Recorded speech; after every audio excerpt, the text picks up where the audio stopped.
I finally bought my own house and my family claimed they had rights to move in and use my place however they wanted. Eventually, I handled my family as a legal matter to protect what I worked for. Growing up in my family wasn't exactly like your typical sitcom family where everyone has each other's backs. My dad, Alan, and my older brother, Jason, weren't just entitled. They were masters at it. Like they had it down to an art. My mom, Linda, wasn't much help either. She just went along with whatever they did no matter how messed up it was. Her favorite line was always, "That's just how they are," as if that was some magical excuse to let them do whatever they wanted. Alan's entitlement started way before I was born. He always acted like the world owed him something, and apparently having kids was just a way to get more people to do stuff for him. He told me once about how his parents never said no to him growing up. If he wanted something, he got it, no questions asked. He liked to say, "That's how families should work," but what he really meant was, "Everyone should do what I want or else." Jason was basically a carbon copy of Alan, just younger and more smug about it. If Alan said something, Jason was right there, backing him up like a little mini sidekick. He didn't just inherit the entitlement, he leveled it up. He'd make fun of me for being too sensitive whenever I tried to stand up for myself. If Alan took my stuff, Jason would laugh and tell me to stop being dramatic. They were like a two-man wrecking crew for my sanity. I can't even count how many times they just took my stuff because they thought it was theirs by default. One time I spent weeks saving up for a new laptop. I needed it for school, and I was so proud when I finally bought it. Literally 2 days after I got it, Jason grabbed it and started installing all these games. I told him to give it back, and he just said, "Relax, you're not even using it right now." Alan chimed in, "He's your brother. Let him borrow it." Borrow? Yeah, right. I never saw it again without Jason's greasy fingerprints all over the screen. This was my life with them. Alan would take whatever he wanted, and Jason would back him up like it was his duty. And Linda, she just stayed out of it, shrugging and muttering about how boys will be boys. No one ever had my back. I learned early on that if I wanted something, I had to keep it hidden or make it so they couldn't touch it. By the time I turned 18, I knew I had to get out of there. Living under their roof was suffocating. Every day was a reminder that nothing was mine. Not my stuff, not my time, not even my peace. I started saving every penny I could from my part-time job at a local hardware store. That's how I ended up with a 1998 Honda Accord. It wasn't much to look at. It had rust spots, a cracked tail light, and the engine sounded like it had a smoker's cough, but it was mine. I spent months fixing it up. Every paycheck went toward parts and repairs. New tires, a tune-up, replacing the battery. You name it, I did it. I wasn't just fixing a car, I was building my escape plan. Of course, Alan and Jason didn't see it that way. To them, the Accord wasn't my hard-earned ticket to freedom. It was just another thing they could use whenever they felt like it. I tried to set boundaries, but they didn't care. Jason took it the first time without even asking. I came home from work and the car was gone. I freaked out and started calling everyone, only for Jason to stroll in hours later like nothing happened. He tossed me the keys and said, "Relax, I just took it for a spin." Alan backed him up. "Of course, it's just a car," he said. "Don't make a big deal out of it." Things got worse from there. Every time I turned around, the car was gone again. They didn't even bother asking most of the time. I'd come home from a long shift and find out they'd been using it for who knows what. One day they brought it back with a huge dent in the side. I lost it. "What the hell happened to my car?" I yelled. Jason just shrugged. "It's old. Who cares?" Alan, ever the diplomat, added. "You should be grateful we even brought it back." That's when I started hiding the keys. I wasn't about to let them trash the only thing I had, but hiding the keys only made them more determined. One night, I woke up to the sound of Jason rummaging through my room looking for them. When I caught him, he just laughed and said, "Don't be so paranoid." The final straw came one morning when I woke up and the car was gone again. This time, they were working as a team. Alan had found the spare key I didn't even know they had, and he and Jason had taken the car on one of their infamous trips. I called the cops. Hours later, I got a call from the police. Alan had been pulled over for speeding and Jason was in the passenger seat laughing about it. When I went to pick up the car, Alan had the nerve to lecture me. "If you weren't so selfish, we wouldn't have to do this," he said. "Are you serious?" I snapped. "You stole my car." When we got home, Alan sat me down in the living room and dropped the hammer. "If you can't handle living under my roof, then you're out. You have 2 weeks to pack your stuff." Jason was sitting in the corner smirking like he just won some kind of prize.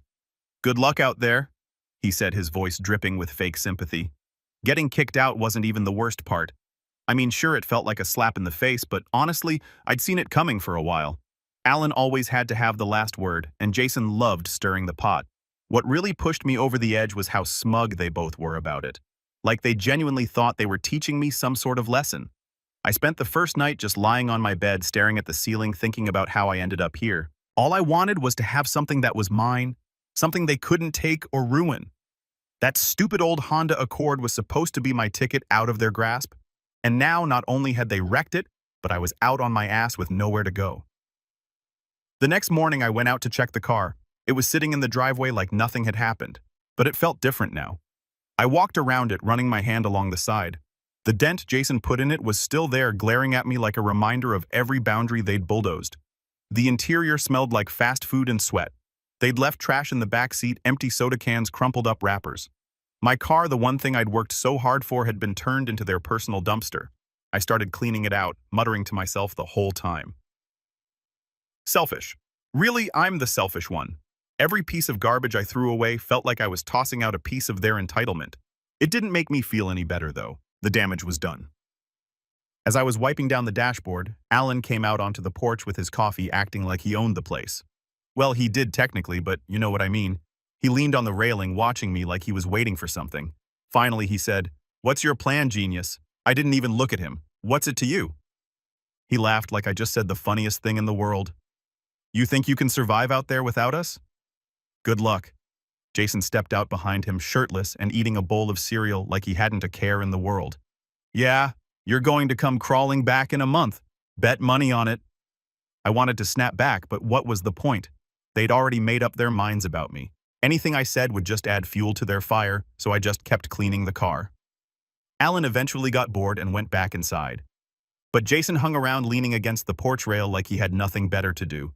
"You know," he said between bites of cereal, "Dad's right. You're going to fail. You don't have what it takes to make it on your own." I finally looked at him, and for a second, I thought about saying something, but then I realized nothing I said would matter. Jason wasn't looking for a conversation. He just wanted to get under my skin. So I slammed the car door shut and walked back into the house to pack. Packing was weirdly emotional. I didn't have a lot, but every little thing I owned felt like a battle I'd won. Clothes, books, my tools, all of it had a story.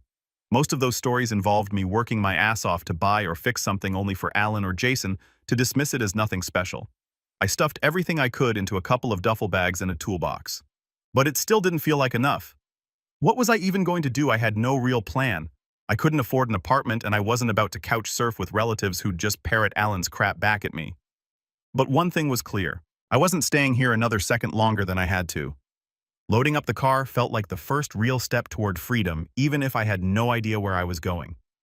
I threw my bags in the back seat and checked the glove compartment for my savings. I had a couple $100, enough to get me by for a little while, but not much longer than that. For a split second, I thought about going back inside. Maybe if I swallowed my pride and apologized for what exactly? For standing up for myself? No way. I shook my head and started the car. There was nothing left for me here. As I pulled out of the driveway, I felt a weird mix of relief and fear. Relief that I was finally getting away from them, but fear of what came next. Where was I going to sleep tonight? What if the car broke down? What if they were right and I couldn't do this on my own? I drove aimlessly for a while, just trying to clear my head. Eventually, I ended up in the parking lot of a grocery store. I parked in the far corner away from everyone else and just sat there for a while. It felt weird, like I was in limbo. Halfway between the life I was leaving behind and whatever came next, I spent the night in the car, curled up in the driver's seat with a hoodie for a pillow. The next morning, I woke up stiff and groggy, but determined. I wasn't going to let Alan and Jason be right about me. I didn't know how, but I was going to figure this out. They thought they'd broken me, but they were wrong. They were about to see what I was really capable of. The idea of a camper hit me while scrolling through my phone half awake and annoyed at how stiff my neck was from the awkward position. I stumbled across a video about tiny homes. At first I laughed it off. Those things were ridiculously fancy and I definitely didn't have the money for that kind of setup. But then I saw a picture of a fifth-wheel camper. It wasn't pretty, but it had potential. Small, portable, and most importantly, affordable. That's when it clicked. A camper wasn't just a place to crash, it was freedom. I spent the next few days diving into online listings. It became an obsession. Every break at work, every quiet moment in the car, I was scrolling through Craigslist and Facebook Marketplace, trying to find something that wouldn't drain my bank account completely. Most of the listings were way out of my price range, like $20,000 for something that looked like it belonged on a reality show. But then I found it a 2001 Keystone Cougar fifth wheel. The pictures weren't great, but I could tell it had good bones. It was just old enough to be cheap, but sturdy enough to last. The guy selling it, Sam, was asking for $3,500, which was still a stretch for me, but I figured I could negotiate. A few days later, I was driving out to meet Sam at his property, which was about 45 minutes from where I was staying or well parking. "The Cougar's over here," he said, leading me around the side of the house. There it was, sitting on a patch of overgrown grass like it had been forgotten about for a while. The paint was faded and there were a few dents along the side, but it looked solid. "She's a little rough around the edges," Sam admitted, "but the plumbing works and the roof doesn't leak. Tires are new too." I walked around it, checking every detail. The interior wasn't much to look at. Cramped and dated with peeling wallpaper and a faint musty smell, but it had everything I needed. A small kitchenette, a bathroom, and enough space for a bed. "How firm are you on the price?" I asked, trying to sound confident even though my stomach was doing flips. Sam scratched his chin, thinking it over. "Tell you what, if you can haul it out of here this week, I'll knock it down to $3,000. It was still a lot of money, but I couldn't pass it up." "Deal," I said, shaking his hand. The next hurdle was figuring out how to actually tow the thing. My Honda wasn't going to cut it, so I called my cousin Ethan. He was one of the few family members who wasn't completely wrapped up in my dad's nonsense. Ethan was the kind of guy who always had a solution, usually involving tools, a truck, or both. When I told him what I was up to, he didn't even hesitate. "Bring your car over and we'll figure it out." Ethan's place was about 20 minutes outside town on a chunk of land big enough to house his collection of old trucks and project cars. He'd been working on cars since high school, and his garage was a mechanic's dream. When I pulled into his driveway, he was already outside wiping his hands on a rag. "So you're really doing this, huh?" he said, grinning as he leaned against the hood of his truck. "Yeah," I said. "I've got to get out of here. This is the only way I can afford my own space." He nodded like he got it completely. "All right, let's see what we're working with." We spent the rest of the afternoon rigging up his truck to tow the camper. Ethan had a knack for making things work even if it meant bending a few rules. By the time we were done, his truck was ready to haul, and I was starting to feel like this might actually happen. "You can park it here if you need to," Ethan said as we wrapped up. "I've got plenty of space and it's not like your dad's going to show up here." "Thanks," I said, relieved. "I owe you big time." The next day we drove out to Sam's place to pick up the camper. Towing it back to Ethan's property was nerve-wracking. I kept glancing in the mirrors, half expecting something to go wrong, but we made it without a hitch. The first night in the camper was surreal. It wasn't fancy, far from it. I slept on an old mattress that smelled vaguely of mildew, surrounded by peeling wallpaper and a tiny sink that dripped if you didn't turn it off just right. Over the next few days, I started fixing it up. I scrubbed every surface, patched a small hole in the floor, and added some cheap string lights I found at the dollar store.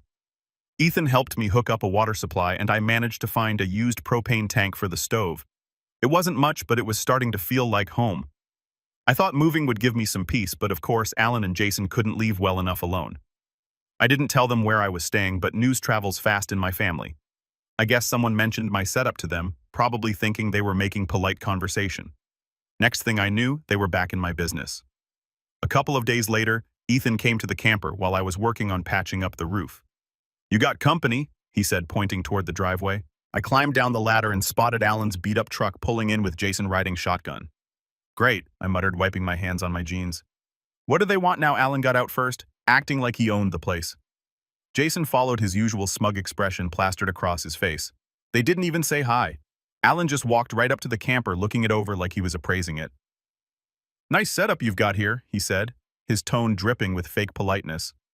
"Looks like it could use a little TLC, though, you keeping up with the maintenance." "What do you want, Dad?" I asked, crossing my arms. Alan smiled, but it wasn't friendly. "We've been talking, and we think it's time you showed a little gratitude. Let us take the camper out for a weekend. It's not like you're doing anything important with it." Jason jumped in before I could answer. "Yeah, it's just sitting here. You can live without it for a couple of days." I could feel my blood pressure rising, but I took a deep breath before responding. "No. This is my home. I'm not lending it to you." Alan's face hardened. "You're being ridiculous. We're family. Families help each other out." Funny how that works, I shot back. Because the only time you want to help is when it benefits you. Jason rolled his eyes. Here we go again. Always the victim, aren't you?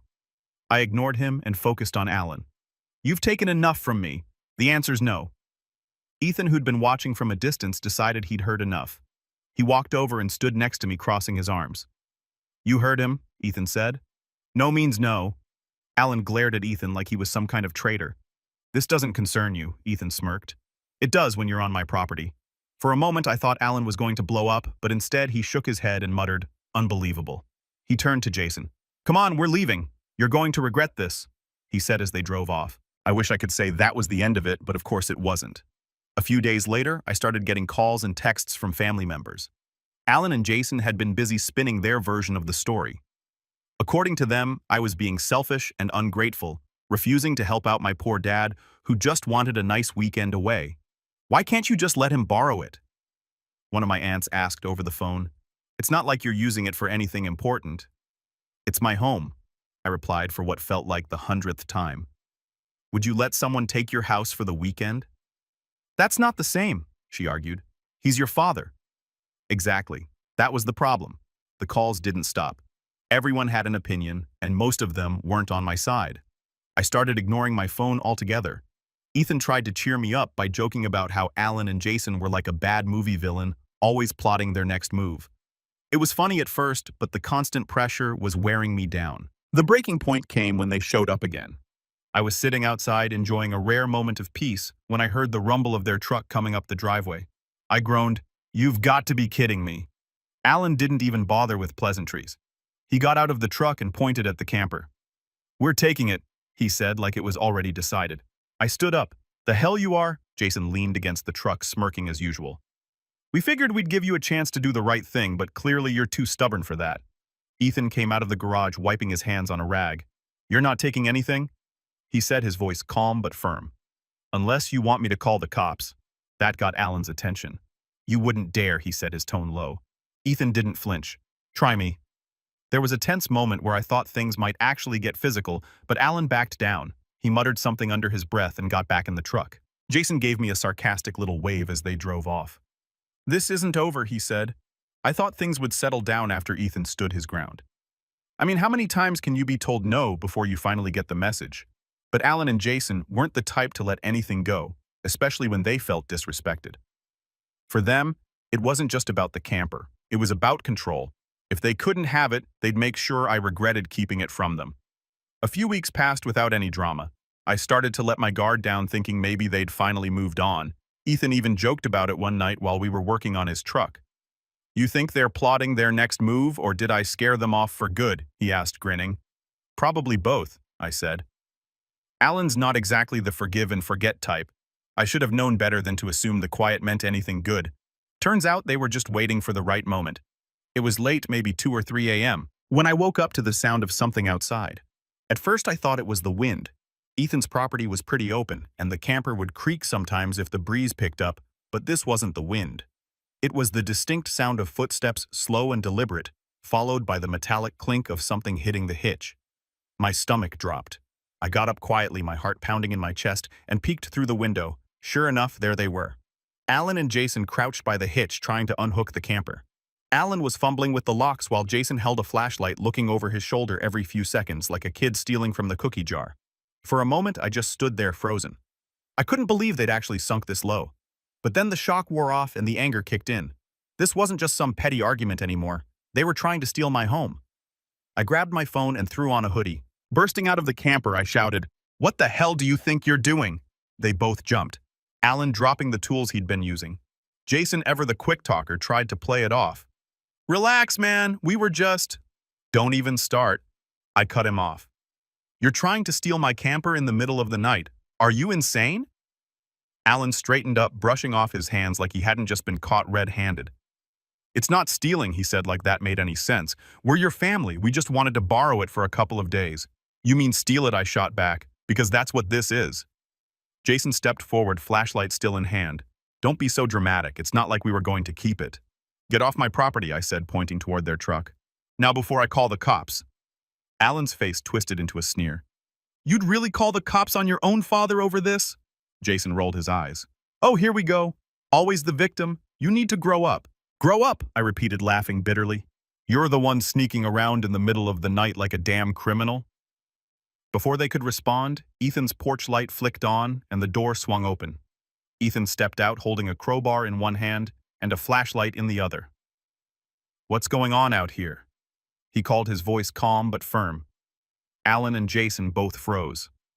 Alan, probably thinking he could smooth things over, raised his hands. We're just having a little family disagreement, he said. Ethan wasn't buying it.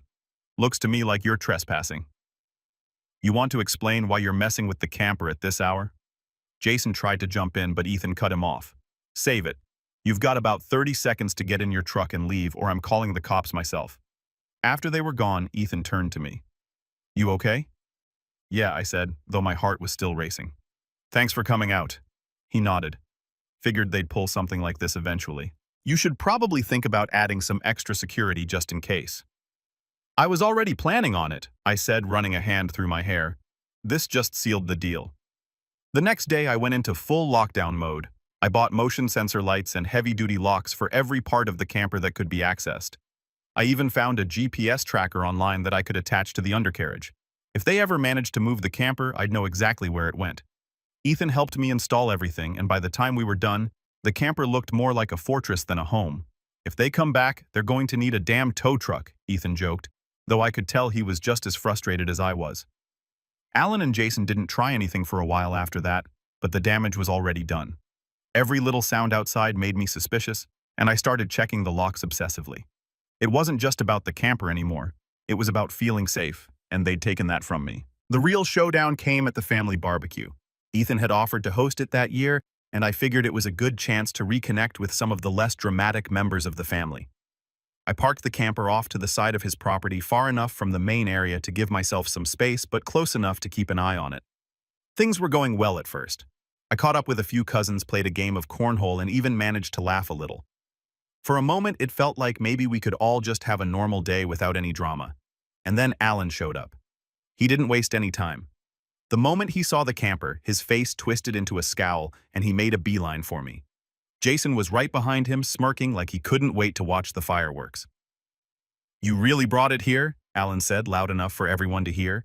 You couldn't let your old man borrow it, but you'll drag it out here to show off. I sighed, already exhausted by the conversation. It's my home, Dad. I'm allowed to take it wherever I want. Unbelievable, he said, throwing his hands up. You don't care about family at all, do you? After everything we've done for you, Jason chimed in. Because of course he did. Yeah, real classy, man. You're making this whole thing about you. By now, a small crowd had gathered, clearly enjoying the drama. Before I could respond, Chloe, one of my cousins, stepped in. Honestly, he's right, she said, crossing her arms. Maybe it's time you two stopped treating him like garbage. This isn't about the camper. It's about control, and everyone here knows it. Alan turned bright red, and Jason looked like he'd been slapped. The rest of the family stayed quiet, which was probably the best thing they could have done. Alan muttered something about how no one respected him anymore and stormed off, Jason trailing behind him. I didn't win any popularity points that day, but I didn't care. For once, someone had called them out, and it wasn't just me standing there alone. The next morning, we hitched the camper to Ethan's truck and moved it closer to the garage. It wasn't as picturesque as the spot by the trees, but it was safer. Ethan also helped me install a new motion sensor light that covered the entire driveway. If Alan and Jason tried to come back, they'd be lit up like a Christmas tree. I also decided to take things a step further using the GPS tracker I'd installed earlier. I set up an alert system on my phone. If the camper moved more than a few feet without me knowing, I'd get an instant notification. It wasn't foolproof, but it was better than nothing. Alan and Jason didn't show up again after that, but I knew it was only a matter of time. They'd made it clear they weren't going to let this go, and I wasn't about to back down. This wasn't just about the camper anymore, it was about standing my ground. For once in my life, I wasn't going to let them take something from me. As I sat in the camper that night, surrounded by the soft glow of the string lights I'd put up, I felt a strange mix of exhaustion and determination. They could try all they wanted, but this was my home, and I wasn't going to let them take it without a fight. For a while, things stayed quiet. Alan and Jason must have realized that showing up uninvited wasn't going to work anymore, especially with Ethan ready to shut them down the second they tried something. But knowing them, I couldn't shake the feeling that they were planning something. They never really let things go. they just waited for the next opportunity. And that opportunity came when I had to leave town for work. It wasn't anything major, just a couple of days helping out at another branch of the company I worked for. Before I left, I triple-checked everything. The camper was locked up tight, the GPS tracker was set, and Ethan promised to keep an eye on things while I was gone. I even joked with him about needing a security detail. "Don't worry," he said, smirking. "If they try anything, I'll handle it." I didn't think they'd have the guts to try again, especially after the mess they've been causing. The first night I was away, I got a notification on my phone from the GPS tracker. At first I thought it was a glitch. Maybe a strong wind had jostled the camper or a curious animal had triggered the motion sensors. But when I opened the app and saw the live location, my stomach dropped. The camper was moving. I stared at the screen, trying to process what I was seeing. It wasn't just moving a little, it was cruising down the highway heading away from Ethan's property. I called Ethan immediately. "Hey, did you move the camper?" I asked, my voice shaking. "What? No," he said, sounding confused. "Why?" "Because it's gone," I said. "The GPS says it's halfway to town." There was a brief silence on his end, followed by a sharp curse. "That son of a... It's got to be your dad." I called the police right away, trying to explain to the dispatcher that my dad had stolen my camper. Wasn't exactly easy. She asked for proof of ownership, and I told her I had the title and the GPS logs to back it up. She said they'd send officers to intercept the vehicle and advise me not to confront him myself, as if that was even an option. I wasn't anywhere near the camper. Meanwhile, Ethan wasn't waiting around. "Send me the GPS location," he said. "I'm heading out now." I gave him the coordinates and then sat there staring at my phone, helpless and furious. Alan and Jason had really done it this time. Stealing my car was one thing, but this was on another level. It didn't take long for Ethan to catch up with them. He called me as soon as he spotted the camper. "They're on Old Mill Road," he said. "I'm staying back until the cops get here, but I can see them clear as day. Your dad's driving and Jason's riding shotgun." "Figures," I muttered. "Just keep an eye on them." A few minutes later, the police arrived. Ethan stayed on the line, describing everything as it happened. The officers pulled Alan over just as he was turning into his driveway. Ethan parked nearby, watching as the situation unfolded. "They're talking to him now," he said. "Your dad's trying to argue, but they don't look like they're buying it." I felt a small surge of satisfaction hearing that. Alan had always been good at talking his way out of trouble, but this time, he'd gone too far. The call ended when Ethan said he'd head back after the situation was under control. By the time I got back into town the next day, Alan had already been arrested. Jason wasn't charged. He wasn't the one driving, but he'd apparently thrown a fit when the police took Alan away. When I went to the station to provide my statement, the officer handling the case was surprisingly understanding. "You sure you want to press charges?" she asked. "This is your father, after all." "Yes," I said without hesitation. "He's been crossing lines my whole life, and I'm done letting him get away with it." Alan pleaded guilty a few weeks later. He avoided jail time, but he was slapped with a hefty fine and ordered to pay restitution for the trouble he caused. I heard through the family grapevine that he was furious about the whole thing, but I didn't care. I was done listening to his excuses. Jason, meanwhile, sulked in the background, acting like the victim in all this. He even tried to call me once, but I didn't bother picking up. The rest of the family was divided. Some thought I'd gone too far, that I should have just let Alan borrow the camper and avoided all the drama. Others, like Chloe, said it was about time someone stood up to him. For the first time, I didn't really care what any of them thought. I was finally free from their nonsense, and that was all that mattered. With Alan and Jason out of the picture, I decided it was time to hit the road. I'd been saving up, and I finally had enough to make a fresh start. Ethan helped me make sure the camper was road ready, and we even installed a few extra security measures just in case. "You're really leaving, huh?" Ethan said as we hooked up the camper to my truck. "Yeah," I said. "It's time." He nodded.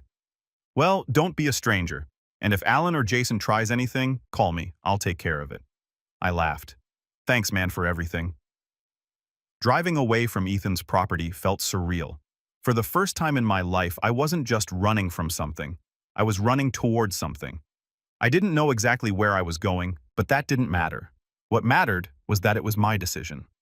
I spent the first few nights parked at a campsite just outside town, getting used to life on the road. It wasn't glamorous, but it was peaceful. I'd sit outside the camper at night, looking up at the stars and feeling more at ease than I ever had before. One evening, as I was sitting by a small campfire, I thought about everything that had led me here. Alan, Jason, the family drama.